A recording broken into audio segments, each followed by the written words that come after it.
بسم الله الرحمن الرحيم. الحمد لله رب العالمين، والصلاة والسلام على رسول الكريم وعلى آله وصحبه أجمعين والتابعين لهم بإحسان يوم الدين. يا ربنا لك الحمد كما ينبغي لجلال وجهك وعظيم سلطانك، أنت كما أثنيت على نفسك سبحانك لا نحصي ثناء عليك. أرحب بكم في هذه العجالة التي سنقف من خلالها على التعريف بالإصدار الجديد الذي أكرمني الله به، وهو كتاب النفحات الشذية، مدخل إلى فقه تراث أئمة الدعوة النجدية. هذا الكتاب كتاب صدر حديثا قبل أيام فضل الله سبحانه وتعالى، حيث تم تأليفه ومراجعته ثم طباعته في الأيام القريبة الماضية، ولذلك سنقف إن شاء الله في عجالة للتعريف بهذا الكتاب لما له من أهمية كبيرة. بعد ذلك إن شاء الله سنعرف بكتب أخرى إذا أكرمنا الله سبحانه وتعالى بهذا الوقت. بدأ المؤلف في هذا الكتاب النفحات الشذية بمقدمة ذكر فيها الباعث على تأليف هذا الكتاب وسياق هذا الكتاب، لماذا ألف المؤلف هذا الكتاب، وخصوصا ولا يخفى عليكم اليوم أن مذهب أهل السنة والجماعة يتعرض إلى تشويه وتغيير في كثير من معالمه تحت مسميات متعددة، كالنسبة إلى الأخطاء إلى الوهابيين أو إلى السلفيين أو إلى النجديين أو إلى التيميين، وأحيانا كذلك إلى الحنابلة.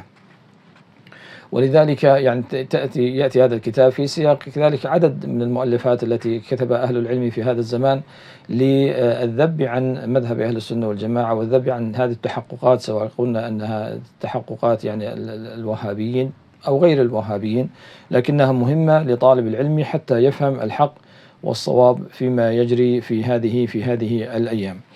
كذلك بين المؤلف أهداف التأليف، منها صحة منهج أدبيات أئمة الدعوة، وأنها موافقة لمذهب أهل السنة والجماعة. كذلك رد الشبهات الواردة على فقه وتراث أئمة الدعوة النجدية. ثم أشار كذلك المؤلف إلى كتاب مهم تعلقت الدراسة بجزء كبير منه، وهو كتاب الدرر السنية. لما لهذا الكتاب من خصوصية، وخصوصا أن نعلم أن كتاب الدرر السنية كتاب لم يؤلف على نسق الكتب المعروفة، بمعنى ليس له مقدمة ونهاية كالكتب المعروفة فيكتبه مؤلف واحد في سياق واحد، لا، وإنما هو كتاب قام الشيخ عبد الرحمن بن قاسم بجمعه من نصوص ورسائل وكتابات أئمة الدعوة، فجمع في كتاب واحد سماه بعد ذلك الدرر السنية، شملت على كل أبواب الدين من الاعتقاد، وانتهاء بكتب كتاب الفقه ككتاب الإقرار والشهادات.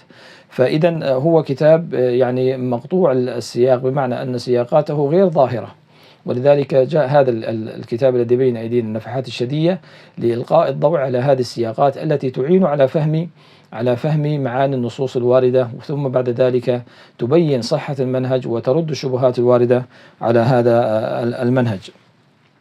ثم ذكر كذلك ضابطا مهما في الحكم على تراث أئمة الدعوة من خلال معيارية الإسلام وحقيقة مذهب السنة والجماعة، بمعنى أننا إذا أردنا أن نحكم على دعوة من الدعوات تنتمي إلى الإسلام لا بد أن نحاكمها إلى الإسلام، إلى معيارية الإسلام، هل وافقت الإسلام أو خالفته، وإن كانت خالفته أين خالفته. دعوة تدعي أنها تنتمي إلى مذهب أهل السنة والجماعة، أين خالفت مذهب أهل السنة والجماعة؟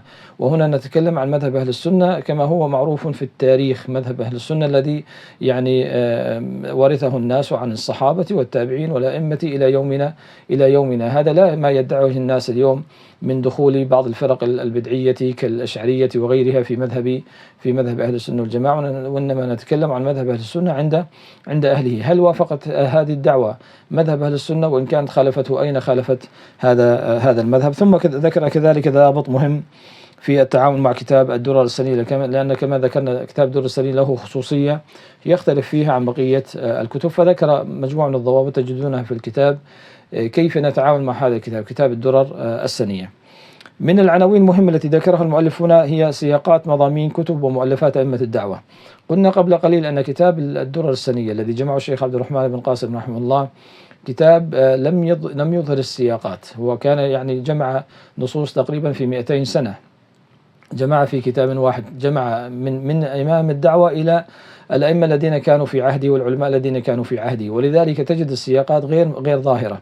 يعني مثلا الرسالة التي كان يرسلها الإمام إلى غيره من الناس، ما هو سياق هذه الرسالة؟ لماذا أرسلها؟ هذه المنطقة، هؤلاء العلماء ماذا كانت أفكارهم؟ ماذا كانت أدبياتهم؟ ماذا كانت اعتقاداتهم؟ الواقع النجدي بما فيه من سياسة واجتماع إلى غير ذلك، كيف له أثر في فهم هذه النصوص؟ ولذلك جاء هذا العنوان ليضفي يعني أو ليظهر هذه السياقات حتى يمكن القارئ من فهم تراث أئمة الدعوة، خصوصا في كتاب الدرر السنية، لأن غياب هذه السياقات حقيقة قد أوجد إشكالا استغله يعني المخالفين للدعوة في وصف الدعوة بأوصاف لا تصح أن تطلق عليها.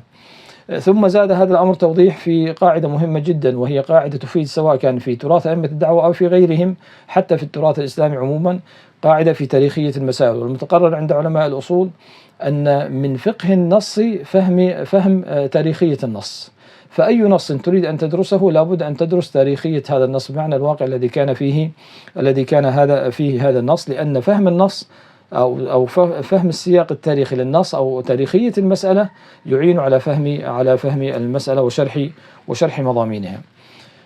كذلك من المعناوين المهمة التي ذكرها المؤلف في كتابه، وهي ترجمة مختصرة، ولكنها ترجمة مختصرة تبين أثر إمام الدعوة، صفات إمام الدعوة في تراث الدعوة. في هذه الترجمة التي ترجم فيها المؤلف للإمام الشيخ محمد عبد الوهاب رحمه الله، بين البعد النفسي والاجتماعي والشخصي والعلمي عند الإمام، وأثر هذه الأبعاد أثرها في تراث الإمام وتراث من جاء بعده كذلك من أئمة الدعوة. وذلك هي ترجمة مهمة جدا تبين كذلك السند العلمي لهذا الإمام، وتبين ما له من صفات شخصية يعني قد ظلم الإمام عندما خفيت على كثير من الناس. ثم كذلك من السياقات أو الفصول المهمة التي ذكر المؤلف هنا هي المناسبة بين المعنى والحكم، فصل في المناسبة بين المعنى والحكم، وهذا الفصل مهم جدا لأن بيان المعنى الذي كان يعني يحوم حوله أئمة الدعوة في كتاباتهم مهم جدا. ففهم المعنى وشرح هذا المعنى يعين على فهم كثير من المسائل الواردة عن أئمة الدعوة، وهذا بينه المؤلف من جهتين. الجهة الأولى يعني هو أثر الدعوة في بناء المعنى في الواقع النجدي، بمعنى أن الدعوة عندما ظهرت في الواقع النجدي كانت نجد تعاني من فوضى كثيرة في السياسة والاجتماع والدين، كان الناس تطوف حول القبور ويسألون غير الله سبحانه وتعالى، فضلا عن الآفات الاجتماعية من اقتتال وحروب في السياسة إلى غير ذلك. فالدعوة جاءت وأعادت تنظيم هذه المعاني من جديد، نقلتها من كونها يعني حمية الجاهلية إلى كونها دعوة إسلامية أو واقع إسلامي ينضبط بالضوابط الإسلامية كما هو مدون في المنظومة الفقهية عند علماء الإسلام.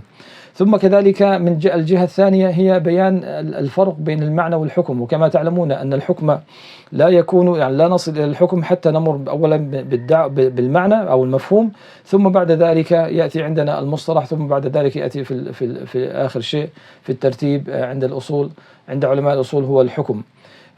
فكثير من الناس خلط بين ما يقرره الأئمة في بيان المعاني الخاطئة الموجودة في نجد أو في الواقع النجدي الاجتماعي والسياسي والديني، وبين حكم الإمام وأئمة الدعوة على هؤلاء الناس، فظنوا أن هذا حكم عليهم بالكفر إلى غير ذلك مما يعني يروجه المخالفون لهذه الدعوة. والحقيقة أن الكلام كان في بيان هذه المعاني، ولأن بيان المعنى هو المعتبر في بيان بعد ذلك الأحكام. هل هذه المعاني موافقة لكتاب الله وسنة النبي والسنة العملية التي كان عليها النبي وأصحابه رضي الله عنهم أجمعين، أم هي مخالفة؟ وإذا كانت مخالفة ما حدود هذه المخالفة، وما حكم هذه المخالفة بعد ذلك؟ كذلك من العناوين المؤثرة هي، وهذا مكمل لما سبق، هو بيان المعاني المؤثرة في تقريرات الإمام. فشرح هنا المؤلف أهم المعاني التي كانت يعني التي استقرأها من خلال تقريرات الإمام والأئمة من بعده. يعني مثلا من المعاني التي ذكر هنا مثلا معنى الغربة، كثير ما كان يعني يرد في كلام الإمام وفي رسائله للمخالفين له وفي تقريره المسائل الكلام على الغربة. هل هذه الغربة يعني ما وصف هذه الغربة وما حدود هذه الغربة، وهل الغربة مصطلح شرعي؟ كيف استغل الإمام هذه المضامين الشرعية الواردة في الشريعة الإسلامية في إعادة ترتيب المعاني في الواقع النجدي؟ كذلك من العناوين المهمة جدا هو تصوير مذهب المخالفين. وهذا المذهب بالمناسبة، وقد ذكرت هذا في أكثر من كتاب لي سابق، أن هذا التصوير لمذهب المخالفين لم يكن يخالف فيه حتى المخالفون لأئمة الدعوة، بمعنى أن المخالفين لأئمة الدعوة كانوا يقرون بأن هذه الفوضى في المعاني، الفوضى في السياسة والاجتماع والدين، كانت موجودة في واقع نجد، لكنهم اختلفوا مع الإمام في بعض التفاصيل، وإن كان بعضهم طبعا قد شد عن هذا كما سيأتي بيانه فيما بعد.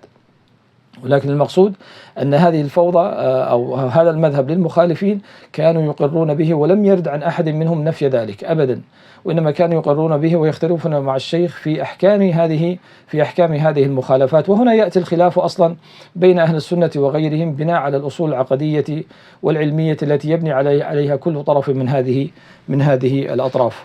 كذلك من العناوين المهمة وهي موضحة لما سبق كذلك هو الفصل في الألفاظ والمصطلحات، وهذا عنوان مهم جدا، لا يتعلق فقط بهذا الكتاب أو بتراث الأئمة هنا، بل يتعلق عموما بالأحكام الشرعية عموما، لأن هناك اليوم عندنا إلغاء لمصطلحات ومفاهيم شرعية مهمة كمصطلح البدعة أو مصطلح الكفر ونحو ذلك، واستبدالها بالأحكام الخمسة، والقول بأن الأحكام الخمسة هي الأحكام الناظمة. وهنا يأتي يعني تشويه المعاني التي ينبغي أن تكون حاضرة، لأن عندما نتكلم عن البدعة وإن كانت مفهوم أكثر من أن تكون حكما، كذلك الكفر مفهوم أكثر من أن يكون حكم على شخص معين هل هو كافر أو غير كافر، لكنها كذلك معاني شرعية صحيحة ويمكن أن يبنى عليها. فإلغاء هذه المفاهيم من المنظومة الحكمية هذا خطأ كبير له يعني تداعيات قد بينتها في غير هذا الموضوع، خصوصا أننا نتكلم عن مآلات بدأنا نعيشها اليوم في إلغاء مصطلح الكفر حتى على الكافر، وادعاء أن كل من عبد الله على طريقة أنه مؤمن، وهذا ما يراد اليوم تحقيقه في واقعنا للأسف. كذلك من العناوين المهمة هو المذهب الفقهي والعقدي لحركة الإصلاح النجدية، وأنه مذهب أهل السنة والجماعة. في الفقه كان علماء الدعوة على مذهب الإمام أحمد، وقد صرحوا بهذا وكتبهم تشهد بهذا. الكتب المطبوعة اليوم لأئمة الدعوة وهي اليوم بفضل الله سبحانه وتعالى منتشرة وموجودة، كلها تقرر مذهب الحنابلة على طريقة الحنابلة باتباع أصولهم وقواعدهم في التأسيس والبناء والترجيح. كذلك المذهب العقدي، وأنه مذهب ينتمي إلى أهل السنة كما ذكرنا في المقدمات الأولى، وأن على المخالف إن كان يدعي أنهم ليسوا على طريقة أهل السنة أن يبين مواضع الخلاف مع أهل السنة المحضة، وليس مع من يدعي أنه ينتمي إلى السنة من أشاعرة وغيرهم. كذلك من العناوين المهمة والتي تسبق الدراسة التي يعني سنذكرها بعد قليل هي منهج دراسة النصوص الواردة عن أئمة الدعوة، وفيه بيان أسباب الاستشكال، يعني متى يحصل الاستشكال، لماذا استشكل المخالفون لكلام أئمة الدعوة. هذا له أسباب كثيرة قد ذكرها المؤلف. وكذلك يعني ذكر ما يتعلق بكتاب الدرر السنية كما ذكرنا، لأن النصوص التي اخترناها في هذه الدراسة هي من كتاب الدرر السنية. ثم بعد ذلك جاءت ذكر النصوص، وقد ذكر المؤلف هنا 45 نصا مختارا من كتاب الدرر السنية. منهج هذا اختيار النصوص كما تلاحظون هنا عندنا المنهج، مثلا النص الأول، كل نص طبعا مرقم، عندنا هنا النص الأول، وهذه كما تلاحظون هي رسالة من رسائل الإمام. كيف كان يفعل المؤلف؟ يذكر الآن هذا النص مأخوذ من كتاب الدرر السنية، ثم بعد ذلك يأتي إلى وصف النص، فيصف لك هذا النص وما فيه، فيقول مثلا هذا النص جزء من رسالة الإمام جاء في سياق الرد على شبه كان يثيرها المخالفين، ثم يذكر يثيرها المخالفون، ثم بعد ذلك طبعا ذكر هنا اسم ابن سحيم وله تعريف يعني سيأتي في الكتاب. هذا النص يقول لك مثلا في الدرر السنية الجزء 10 صفحة 50. لاحظوا الآن توثيق تام بإمكان أي واحد أن يراجع، ولذلك هذه النصوص والدراسة هذه عموما مهمة. لماذا؟ لأنها توقفك على ضعف كثير من الشبهات التي يثيرها اليوم المخالفون لمذهب أهل السنة والجماعة ومخالفون لتقريرات أئمة الدعوة النجدية. فلا يعني ما عاد اليوم بإمكانك أن تنتهج هذا المنهج في دراسة أي شبهة تثار على منهج أئمة الدعوة النجدية، أن تفعل كما فعل المؤلف هنا، فهذا يتيح لك القدرة على الرد على المخالفين. إذن وصف النص كما ذكرنا، ثم بعد ذلك يأتي إلى تحليل النص حتى يبين لك ما في هذا النص، يعني أين مواضع الإشكال. فهنا مثلا يذكر لك هذا النص، تحليل النص، هنا فيه إشارة إلى سياق النص، من الكاتب، إلى من أرسلها، ما الذي تحتويه. ثم بعد ذلك بعد التحليل يذكر لك الإشكال الوارد على النص، فيقول لك مثلا الإشكال الوارد على النص، فهنا يذكر لك هذا الإشكال. طبعا يذكر الإشكال بصورة صريحة على لسان المخالفين، ولا يحاول أن يغير فيه أي شيء المؤلف هنا، حتى يكون دراسة علمية موضوعية يمكن لأهل السنة أن يعتمدوها في كتاباتهم وفي دراساتهم. فيذكر لك مثلا هنا يعني عن الواقع النجدي، وكيف كان أنه يعني يعيش في فوضى من المعاني كإنكار البعث مثلا، وانتشار عبادة غير الله سبحانه وتعالى في هذا الواقع. ثم بعد ذلك كذلك هنا يشير لك مثلا إلى سؤال مهم يتعلق بهذا الإشكال، فيقول لك مثلا فهل مثل هذا يعد وصفا بالتكفير، يعني الوارد عن الشيخ هل يعد وصفا بالتكفير للمخالفين أو لمن ذكرهم هنا؟ وهل كان الواقع النجدي على ما ذكر الشيخ رحمه الله، أن الشيخ يقول أنه كان هناك عبادة لغير الله، وكان هناك بعض يعني البدو ينكرون البعث واليوم الآخر وهكذا، فهل كان الواقع النجدي؟ الآن يبدأ بالإجابة عن الإشكال الوارد على النص. لاحظوا هنا ذكر يعني تقريبا 4 نقاط في الإجابة على هذا النص، لا يمكن قراءته كاملة، ولكن المقصود هنا أن تفهم كيف طريق الكتاب في دراسة هذه النصوص، وهي دراسة بفضل الله سبحانه وتعالى مستفيضة تعطي كل نص حقه. بإمكانك أن تبني على هذه الدراسة في دراسة سواء كان هذا التراث تراث أئمة الدعوة أو أي تراث آخر تلتحق به شبهات، كدراسة مثلا تراث ابن تيمية رحمه الله، هذا الإمام الذي له فضل علينا وعلى جميع المسلمين. إذن هذا ما يتعلق بهذا النص، هذا نص واحد. ثم بعد ذلك يختم لك بعد النقاط التي ذكرها في الإجابة على الإشكالات الواردة على النص، يذكر لك الخلاصة تتضمن هل هذا النص موافق أو مخالف لتقريرات أهل السنة والجماعة، وهل الإشكال الوارد إشكال حقيقي أم مجرد استشكال لأسباب عند المستشكل وليس في حقيقة النص. هذا كذلك خلاصة مهمة يمكن الاعتماد عليها. بقي لنا أن نشير أن في مضامين الكتاب أو في مضامين الفصول في هذه الإجابات على النصوص أو تحليل النصوص، هناك فصول يعني لم نشر إليها ولكنها وردت، يعني من هذه الفصول مثلا المهمة التي سيطلع عليها القارئ مثلا الكلام على الغلو المعاصر، هذه مسألة مهمة جدا ذكرت أثناء الشرح. الكلام على علاقة الدعوة النجدية بدولة الخلافة العثمانية، كيف تطورت هذه العلاقة والمراحل التي مرت بها، والإجابة عن الإشكالات الواردة في كلام أئمة الدعوة، وكيف تعامل الولاة خصوصا في العراق مع الدعوة النجدية. هذا كذا كلام مهم. موقف ابن سحيم من دعوة الشيخ وعبد الله بن سحيم، وقد كان له أثر كبير، وهو كان من الموافقين للشيخ وكان على دعوة الشيخ ثم انقلب على الشيخ وبدأ يعني يثير الشبهات حول هذه الدعوة. كذلك منهج علماء الدعوة في تقرير مسائل الفقه. الكتاب كما تلحظون يقع تقريبا في 240 صفحة أو تزيد قليلا، كتاب طبعته جيدة، كتاب موضوعه مهم جدا، يعني أنصح كل طالب علم أن يطلع على مثل هذا الكتاب. نسأل الله سبحانه وتعالى أن يكتب لنا ولكم الأجر، وأكتفي بهذا والله أعلم، وصلى الله وسلم وبارك على نبينا محمد وعلى آله وصحبه أجمعين.